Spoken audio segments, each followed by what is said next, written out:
புதுச்சேரி விழுப்புரம் நெடுஞ்சாலையில் உள்ள ஆரியபாளையம் சந்திப்பில் ரெஸ்டோ பார் திறப்பதற்கு எதிர்ப்பு தெரிவித்து 300க்கும் மேற்பட்ட கிராம மக்கள் சாலை மறியலில் ஈடுபட்டதால் போக்குவரத்து பாதிக்கப்பட்டது.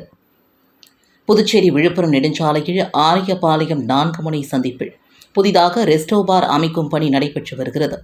இதற்கு எதிர்ப்பு தெரிவித்து பல பகுதி மக்கள் மற்றும் சமூக ஆர்வலர்கள் மாவட்ட ஆட்சியர், கலால்துறை அதிகாரிகளிடம் மனு அளித்தும் நடவடிக்கை எடுக்கப்படவில்லை என்று கூறப்படுகிறது. இந்நிலையில் இன்று காலை ஆரியபாளையம் சந்திப்பில் 300க்கும் மேற்பட்ட பொதுமக்கள் திரண்டு ரெஸ்டோ பார் திறப்பதற்கு எதிர்ப்பு தெரிவித்து சாலை மறியல் போராட்டத்தில் ஈடுபட்டனர். அப்போது புதுவை அரசையும் அதிகாரிகளையும் கண்டித்து கண்டன கோஷங்களை எழுப்பினர். பொதுமக்களின் திடீர் சாலை மறியல் போராட்டத்தால் புதுச்சேரி விழுப்புரம் நெடுஞ்சாலையில் போக்குவரத்து கடுமையாக பாதிக்கப்பட்டது. சுமார் 3 கிலோமீட்டர் தூரத்திற்கு வாகனங்கள் அணிவகுத்து நின்றன. இதுகுறித்து தகவல் அறிந்த வெளியூர் போக்குவரத்து போலீசார் சம்பவ இடத்திற்கு விரைந்து வந்து சாலை மறியலில் ஈடுபட்ட பொதுமக்களிடம் பேச்சுவார்த்தையில் ஈடுபட்டனர். அதிகாரிகளிடம் பேசி உரிய நடவடிக்கை எடுப்பதாக உறுதியளித்ததைத் தொடர்ந்து போராட்டம் கைவிடப்பட்டது. பொதுமக்களின் திடீர் சாலை மறியலால் புதுச்சேரி விழுப்புரம் நெடுஞ்சாலையில் சுமார் 1 மணி நேரத்திற்கு மேலாக போக்குவரத்து பாதிக்கப்பட்டது. புதுச்சேரி கல்வித்துறையில் பணிபுரியும் ஒப்பந்த ஆசிரியர்களை நீதிமன்ற உத்தரவின்படி பணி நிரந்தரம் செய்யக்கோரி சுமார் 200க்கும் மேற்பட்ட ஆசிரியர்கள் ஆளுநர் மாளிகை நோக்கி கண்டன பேரணியில் ஈடுபட்டனர். புதுச்சேரி கல்வித்துறையில் ஒப்பந்த முறையில் பணியாற்றும் கௌரவ ஆசிரியர்கள், பால சேவிகா, சிறப்பு ஆசிரியர்கள் மற்றும் மொழி ஆசிரியர்களை நீதிமன்ற உத்தரவின்படி பணி நிரந்தரம் செய்யக்கோரி புதுச்சேரி அரசு ஆசிரியர்கள் சங்கங்களின் ஒருங்கிணைப்பு குழு சார்பில் பல கட்ட போராட்டம் நடத்தி வருகின்றனர். ஆனால் அரசு இந்த போராட்டத்தை கண்டுகொள்ளவில்லை. இந்நிலையில் பணி நிரந்தரம் கோரிக்கையை முன்வைத்து ஒருங்கிணைப்பு குழு தலைவர் பாலகுமார் தலைமையில் 200க்கும் மேற்பட்ட ஆசிரியர்கள் ஆளுநர் மாளிகை நோக்கி கண்டன பேரணியில் ஈடுபட்டனர். கம்பன் கலையரங்கத்தில் தொடங்கிய பேரணி புசி வீதி, மிஷன் வீதி வழியாக ஆளுநர் மாளிகை நோக்கி வந்தபோது சட்டமன்றம் அருகே போலீசார் தடுப்பு கட்டைகள் போட்டு நிறுத்தியதால் ஆசிரியர்கள் ஆர்ப்பாட்டத்தில் ஈடுபட்டனர். அப்போது கோரிக்கைகளை வலியுறுத்தி கண்டன கோஷங்களை எழுப்பினர். புதுச்சேரியில் முன்னாள் அமைச்சர் மல்லாடி கிருஷ்ணராவ் உருவம் அச்சிடப்பட்டு தீபாவளி பரிசு தொகுப்பை வீடு வீடாக வழங்கி அதிமுக முன்னாள் சட்டமன்ற உறுப்பினர் வாக்கு சேகரிப்பில் ஈடுபட்டார். புதுச்சேரி மாநில அதிமுக துணை செயலாளரும் முன்னாள் சட்டமன்ற உறுப்பினருமான வையாபுரி மணிகண்டன் தீபாவளி பண்டிகையை முன்னிட்டு முத்தியல்பேட்டை தொகுதியில் உள்ள 12,500 குடும்ப அட்டைகளுக்கும் தீபாவளி பரிசு வழங்கும் நிகழ்ச்சி நடைபெற்றது. முத்தியல்பேட்டை மார்க்கெட் அருகே உள்ள விநாயகர் கோவிலில் பூஜை செய்த வையாபுரி மணிகண்டன் வீடு வீடாக சென்று ஏனாமை சார்ந்த முன்னாள் அமைச்சர் மல்லாடி கிருஷ்ணராவ் உருவம் அச்சிடப்பட்ட தீபாவளி பரிசு தொகுப்புகளை வழங்கி இரட்டை இலை சின்னத்திற்கு வாக்களிக்குமாறு வாக்கு சேகரிப்பில் ஈடுபட்டார்.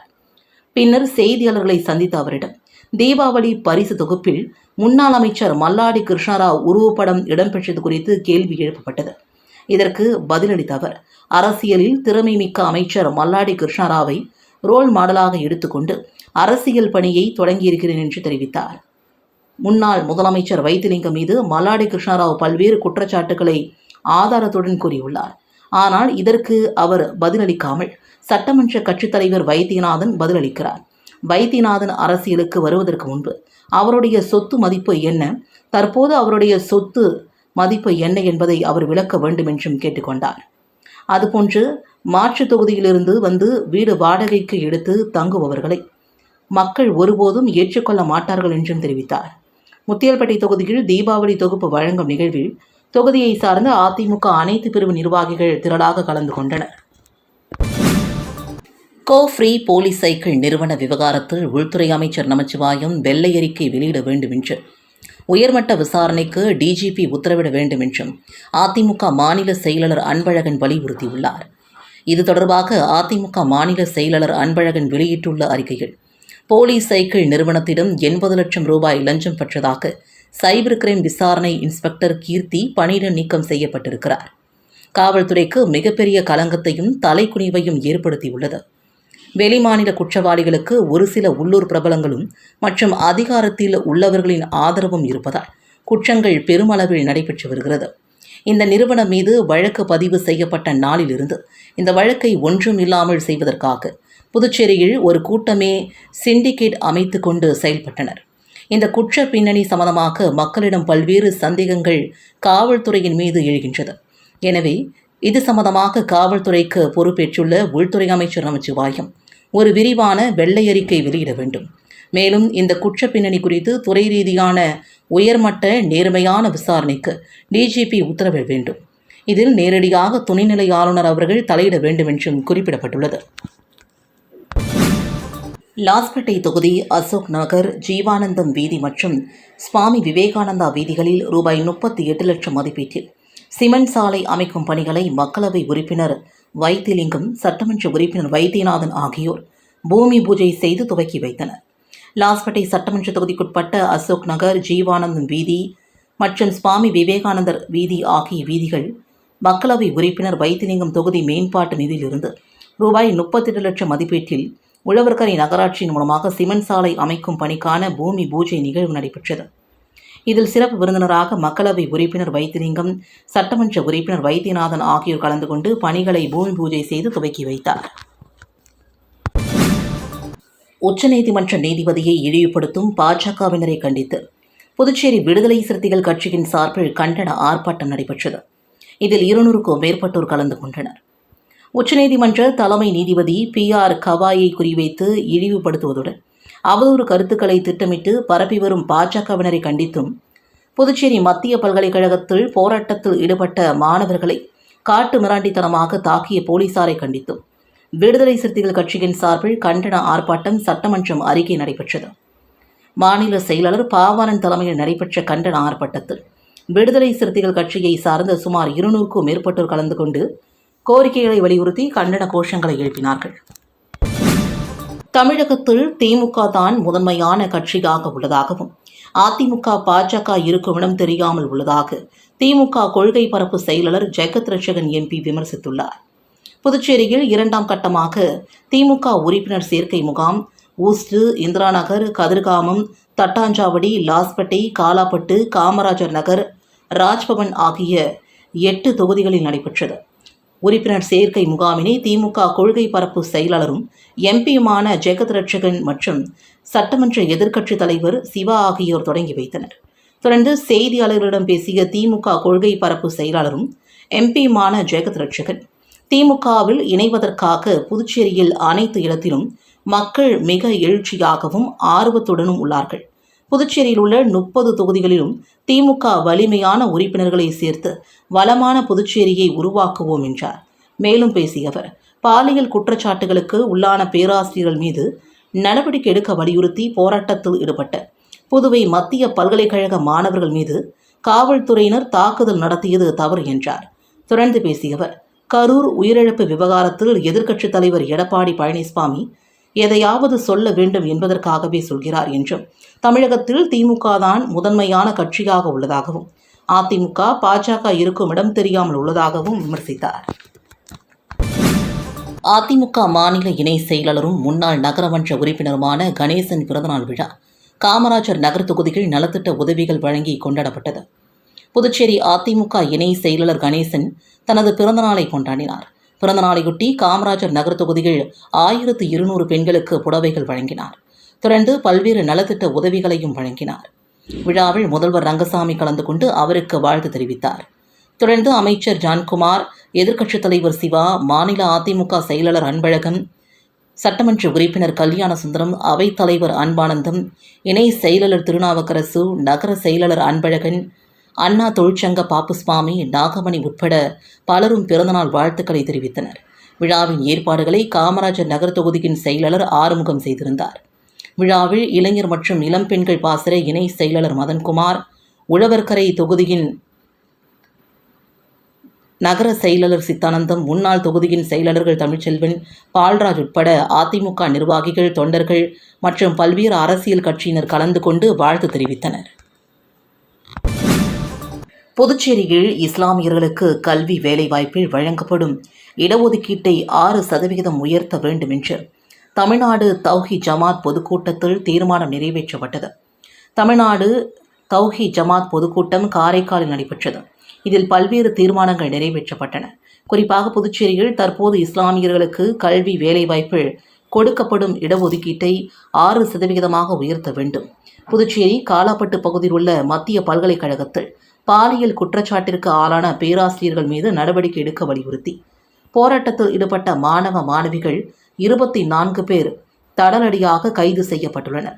மாணவர்கள் பாதுகாப்பை உறுதி செய்து பேராசிரியர்கள் மீதுள்ள குற்றச்சாட்டு உண்மையாக இருக்கும் பட்சத்தில் கடுமையான நடவடிக்கை எடுக்க வேண்டும். சமீபத்தில் உத்தரப்பிரதேசத்தின் பரேலி பகுதியில் உள்ள இஸ்லாமியர்கள் ஐ லவ் முகமது என்னும் போஸ்டரை வைத்துள்ளனர். இந்த பேனர் யோகி ஆதித்யநாத் கூட்டத்தின் கண்களை உறுத்தியதன் விளைவாக பல இஸ்லாமியர்கள் மீது பொய் வழக்குகள் போட்டு கைது செய்யப்பட்டுள்ளனர். இரு தரப்பிற்கும் வன்முறையை தூண்டும் விதமாக மாநில முதல்வர் யோகி ஆதித்யநாத் அவர்களே பேசி வருகிறார். மேலும் இஸ்லாமியர்களை தாக்கும் காவல்துறையினரை பூத்தூவி சங்க பரிவாரங்கள் வரவேற்கின்றன. இந்த வன்முறை வடக்கின் பல மாநிலங்களுக்கும் பரவுகிறது. இந்த விஷயத்தில் உச்சநீதிமன்றம் தலையிட்டு நீதியை நிலைநாட்ட வேண்டும். கேரளாவில் சமீபத்தில் நடந்த டிவி நிகழ்ச்சியில் RSS அமைப்பின் மாணவர் பிரிவான ABVPயை சார்ந்த பரிந்து மகாதேவ் என்பவர் எதிர்க்கட்சித் தலைவர் ராகுல் காந்தி அவர்கள் மார்பில் சுடப்படுவார் என்று கொலை மிரட்டல் விடுத்துள்ளார். இவருக்கு சமீபத்தின் கேரள நீதிமன்றம் பிணை வழங்கியுள்ளது. நாட்டின் எதிர்க்கட்சித் தலைவரையே கொலை செய்து விடுவோம் என்று மிரட்டுவது, இது போன்றவர்களுக்கு உச்சபட்ச தண்டனை வழங்கப்பட வேண்டும் உள்ளிட்ட பல்வேறு தீர்மானங்கள் இந்த பொதுக்கூட்டத்தில் நிறைவேற்றப்பட்டது.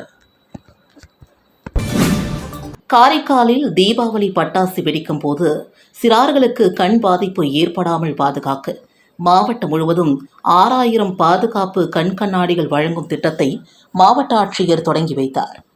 தீபாவளி பண்டிகை வருகின்ற 20ஆம் தேதி நாடு முழுவதும் மிக விமர்சையாக கொண்டாடப்பட உள்ளது. இந்நிலையில் காரைக்காலில் கடந்த ஆண்டு பட்டாசுகள் கண்களில் பட்டு பாதிப்படைந்து பல சிறுவர்கள் அரசு மருத்துவமனையில் சிகிச்சை பெற்றனர். இதனை தடுக்கும் வகையில் இந்த ஆண்டு காரைக்கால் மாவட்ட நிர்வாகம் சார்பாக 6000 பாதுகாப்பு கண்ணாடிகள் வழங்க ஏற்பாடு செய்யப்பட்டது. அதன்படி இன்று மாவட்ட ஆட்சியர் அலுவலகத்தில் ஆட்சியர் ரவி பிரகாஷ் கண் பாதுகாப்பு கண்ணாடியை இன்று வழங்கும் பணியினை தொடங்கி வைத்தார். மேலும் சிறுவர்கள் கண்ணாடி அணிந்து வெடிக்க வேண்டும் என்று மாவட்ட ஆட்சியர் அறிவுறுத்தினார். இந்த பாதுகாப்பு கண் கண்ணாடி மாவட்டம் முழுவதும் தொகுதி வாரியாக சட்டமன்ற உறுப்பினர் மூலமாக சிறுவர்களுக்கு வழங்கப்பட உள்ளது. காரைக்காலில் சர்வதேச வெண்கோள் தினம் கொண்டாடப்பட்டது. உலக வெண்கோள் தினம் ஆண்டுதோறும் அக்டோபர் 15ஆம் தேதி அன்று கொண்டாடப்படுகிறது. இந்த தினம் பார்வையற்றோர் மற்றும் பார்வை குறைபாடு உடையவர்களுக்கு உதவும் வகையில் வெண்கோளின் முக்கியத்துவத்தை உலகளவில் மக்களுக்கு உணர்த்தும் விதமாகவும் விழிப்புணர்வை ஏற்படுத்தவும் இந்த நாள் கொண்டாடப்படுகிறது. மத்திய சமூக நீதி மற்றும் அதிகாரமளித்தல் அமைச்சகத்தின் மாற்றுத்திறனாளிகளின் அதிகாரமளிக்கும் துறை மாற்றுத்திறனாளிகளுக்கான திறன் மேம்பாடு, மறுவாழ்வு மற்றும் அதிகாரமளித்தல் மையத்திற்கான ஒருங்கிணைந்த பிராந்திய மையம் சார்பில் காரைக்காலில் வெண்கோள் தினம் கொண்டாடப்பட்டது. தேசிய திட்ட இயக்குனர் மனோகர் தலைமையில் நடைபெற்ற இந்த நிகழ்ச்சியில் தொழிலதிபர் பிரபு சிறப்பு விருந்தினராக கலந்து கொண்டார். நிகழ்ச்சியில் 20 மாற்றுத்திறனாளிகளுக்கு ஊன்றுகோல், 10 மாற்றுத்திறனாளிகளுக்கு பேசும் கடிகாரம் உள்ளிட்டவை வழங்கப்பட்டது. மேலும் பல்வேறு விழிப்புணர்வு நிகழ்ச்சிகளும் நடைபெற்றது. நிகழ்ச்சிக்கான ஏற்பாடுகளை புதுச்சேரி மாநில தலைவர் சிவக்குமார் செய்திருந்தார். தொண்டமானத்தம் கிராமத்தில் உள்ள வெள்ளேரி வாய்க்காலின் தாழ்வு பாலத்தில் ஏற்பட்ட சேதங்கள் சரி செய்யப்படவும் மற்றும் வாய்க்கால் தூர்வாரவும் இந்த பணிக்கான பூமி பூஜையை சட்டமன்ற உறுப்பினர் சாய்ஜே சரவணகுமார் தொடங்கி வைத்தார். புதுச்சேரி மாநிலம் ஊசூர் சட்டமன்ற தொகுதிக்குட்பட்ட தொண்டமானத்தம் கிராமத்தில் உள்ள வெள்ளேரி வாய்க்காலின் தாழ்வு பாலத்தில் ஏற்பட்ட சேதங்கள் உடனடியாக சரி செய்யப்படவும் மற்றும் வாய்க்கால் தூர்வாரும் பணிக்கான பூமி பூஜை ரூபாய் 8,29,795 மதிப்பீட்டில் நடைபெற்றது. விழாவில் ஊசூர் தொகுதியின் சட்டமன்ற உறுப்பினரும் முன்னாள் குடிமைப்பொருள் வழங்கல் மற்றும் நுகர்வோர் விவகாரங்கள் துறை அமைச்சருமான சாய்ஜி சரவணகுமார் கலந்து கொண்டு விழாவிற்கு தலைமை தாங்கி பூமி பூஜை செய்து பணியினை தொடங்கி வைத்தார். நிகழ்ச்சியில் நீர்ப்பாசன கோட்ட செயற்பொறியாளர் ராதாகிருஷ்ணன், உதவி பொறியாளர் லூயி பிரகாசம், இளைநிலை பொறியாளர் சிரஞ்சீவி, தொகுதியின் ஒருங்கிணைப்பாளர் சாய்ஜி தியாகராஜன், தொகுதியின் தலைவர் முத்தாலு முரளி, தொகுதியின் தலைவி மல்லிகா, இளைஞரணி உலகநாதன், கட்சி நிர்வாகிகள் பந்தல் சாலை மற்றும் நீர்நிலை பொறுப்பாளர் கருணாகரன், ஒப்பந்தக்காரர் நாகராஜன் மற்றும் ஊர் முக்கிய பிரமுகர்களும் பங்கேற்றனர். ஊஸ்ட் தொகுதி 10 கண்ணு சட்டமன்ற உறுப்பினர் அலுவலகத்தில் தீபாவளியை முன்னிட்டு துப்புரவு தொழிலாளர்களுக்கு சட்டமன்ற உறுப்பினர் சரவணகுமார் புடவை, இனிப்பு உள்ளிட்ட நலத்திட்ட உதவிகளை வழங்கினார். ஊஸ்ட் சட்டமன்ற தொகுதிக்குட்பட்ட 10 கண்ணு சட்டமன்ற உறுப்பினர் அலுவலகத்தில் தீபாவளியை முன்னிட்டு துப்புரவு தொழிலாளர்களுக்கு நலத்திட்ட உதவிகள் வழங்கும் நிகழ்ச்சி நடைபெற்றது. இதில் ஊஸ்டு தொகுதியின் சட்டமன்ற உறுப்பினர் சரவணகுமார் கலந்து கொண்டு விழாவிற்கு தலைமை தாங்கி துப்புரவு தொழிலாளர்களுக்கு நலத்திட்ட உதவிகளாக தீபாவளி பண்டிகையை முன்னிட்டு அதனை சிறப்பாக கொண்டாடும் விதமாக மகளிருக்கு இலவச பட்டுப்புடவையும் ஆண்களுக்கு வேட்டி சட்டையும் மற்றும் இனிப்பு கார வகைகளை வழங்கி தீபாவளி நல்வாழ்த்துக்களை தெரிவித்தார். வெங்கடேஸ்வரா பர்னிச்சர்ஸ் முருகதாஸ் ஏற்பாட்டில் நடைபெற்ற இந்த நிகழ்ச்சியில் தொகுதியின் ஒருங்கிணைப்பாளர் தியாகராஜன், தொகுதியின் தலைவர் முத்தாலு முரளி, மகளிரணி தலைவி மல்லிகா, இளைஞரணி தலைவர் உலகநாதன், கிளை தலைவர் முரளி உள்ளிட்ட பலரும் பங்கேற்றனர்.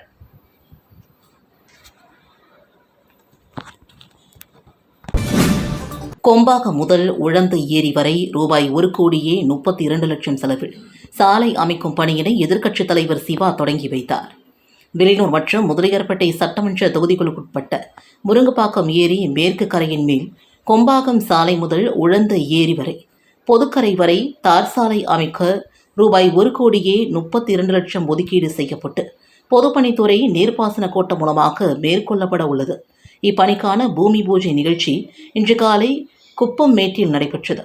இதில் சட்டமன்ற எதிர்க்கட்சித் தலைவரும் சட்டமன்ற உறுப்பினருமான சிவா மற்றும் முதலியார்பேட்டை தொகுதியின் சட்டமன்ற உறுப்பினர் சம்பத் ஆகியோர் பூமி பூஜை செய்து தார் சாலை அமைக்கும் பணியினை தொடங்கி வைத்தனர். இந்த நிகழ்ச்சியில் பொதுப்பணித்துறை நீர்ப்பாசன கோட்ட செயற்பொறியாளர் ராதாகிருஷ்ணன், உதவி பொறியாளர் மதிவாணன், இளைநிலை பொறியாளர் ஷாம் ஃபெஃபியன், பிருத்திவிராஜ் மற்றும் வில்லியனூர் திமுக நிர்வாகிகள் உட்பட திரளானோர் கலந்து கொண்டனர். ஊசு தொகுதியில் திமுக உறுப்பினர் சேர்க்கை முகாம் திமுக அமைப்பாளர் சட்டமன்ற உறுப்பினர் சிவா முன்னிலையில் MP ஜெகத் ரட்சகன் தொடங்கி வைத்தார். புதுச்சேரி மாநிலத்தில் உள்ள 30 சட்டமன்ற தொகுதிகளில் உள்ள அனைத்து வாக்குச்சாவடிகளிலும் வீடு வீடாக சென்று மக்களை சந்தித்து பாசிச பாஜக கூட்டணி ஆட்சியின் அவலங்களை எடுத்து சொல்லி ஒவ்வொரு வாக்குச்சாவடியிலும் குறைந்தபட்சம் 30% வாக்குகளை கழக உறுப்பினர்களாக சேர்க்க வேண்டும் என்ற இலக்கு நிர்ணயிக்கப்பட்டு தலைமை கழகத்தால் ஒருங்கிணைப்பாளராக நியமிக்கப்பட்டுள்ள திமுக கொள்கை பரப்பு செயலாளர் MP ஜெகத் ரட்சகன் தலைமையில் 2ஆம் கட்டமாக ஊஸ்டு தொகுதி உட்பட 7 இடங்களில் திமுக உறுப்பினர் சேர்க்கை முகாம் தொடங்கப்பட்டது. மண், மொழி, மானம் காக்க உடன்பிறப்பே வா உறுப்பினர் சேர்க்கை நிகழ்ச்சியை முன்னாள் மத்திய அமைச்சர் நாடாளுமன்ற உறுப்பினர் ஜெகத் ரட்சகன் அவர்களும் மாநில கழக அமைப்பாளரும் எதிர்க்கட்சித் தலைவருமான சிவா ஆகியோர் இணைந்து உடன்பிறப்பே வா நிகழ்ச்சியை ஊஸ்டு தொகுதியில் உள்ள உளவாய்க்கால் பகுதியில் உறுப்பினர் சேர்க்கை முகாம் தொடங்கி வைக்கப்பட்டது. ஊஸ்டு தொகுதி செயலாளர் பீசா இளஞ்செழிய பாண்டியன் தலைமையில் ஊஸ்டு தொகுதியின் திமுக பிரமுகர் கரிகாலன் மற்றும் பாண்டியன் ஏற்பாட்டில் நடைபெற்ற இந்த முகாமிற்கு தலைமை செயற்குழு உறுப்பினர் KMP லோகையன் வரவேற்றார். இதில் மதிவாணன், உத்ராபதி, விஜய் என்கின்ற வெங்கடேசன், ஹரிதாஸ், கண்ணன், அருள், தேவநாதன், முருகன் என்கின்ற இரிசன், துரை, கதிரவன், குரு, நாகமுத்து, சிலம்பரன்சன் ஆகியோர் முன்னிலை வகித்தனர். நிகழ்ச்சியில் சட்டமன்ற உறுப்பினர்கள் செந்தில்குமார், சம்பத், வில்லியனூர் தொகுதியின் செயலாளர் மணிகண்டன், விவசாய அணி குலசேகரன் மற்றும் ஊஸ்டு தொகுதியின் கழக நிர்வாகிகள் வீரப்பன், சிலம்பரசன், வெற்றிவேல், வள்ளுவதாசன், சேகர், ஆறுமுகம், முருகன், ஐயனார், ஜோதி, முருகேசன், ரஞ்சித், பிரஜன், கௌதமன், விக்னேஸ்வரன், பாஸ்கர், ஏழுமலை, பிருத்திவிராஜ், சிவக்குழுந்து, மோகன் உட்பட தொகுதியின் செயலாளர்கள், அணிகளின் அமைப்பாளர்கள், அணிகளின் தலைவர்கள், துணைத் தலைவர்கள், துணை அமைப்பாளர்கள் உள்ளிட்ட பலரும் பங்கேற்றனர்.